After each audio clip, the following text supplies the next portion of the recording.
On dit aussi que c'est une fabrique à millionnaires, que c'est un endroit où, historiquement, en tout cas, les gens se sont enrichis très jeunes. Factuellement, il y a beaucoup de millionnaires, de milliardaires même, qui viennent du private equity. Et donc ça repose sur principalement le carried interest. Donc, les fonds de private equity prennent une prime de surperformance de 20% de la perf. Donc un exemple concret, j'investis 100, on me rend 200, j'ai généré 100 de plus-value. Donc là-dessus, il y a 20 qui vont aller au fonds de private equity. Ce qu'il faut comprendre, et ça c'est un point qui est essentiel je pense, notamment ceux qui démarrent en private equity, et qui explique notamment l'attrait du large cap, et pourquoi le large cap et aussi l'excellence.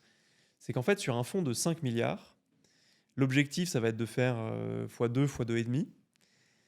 Donc, si le gérant fait x2 sur 5 milliards, il a généré 10 milliards, il y a 1 milliard de carried.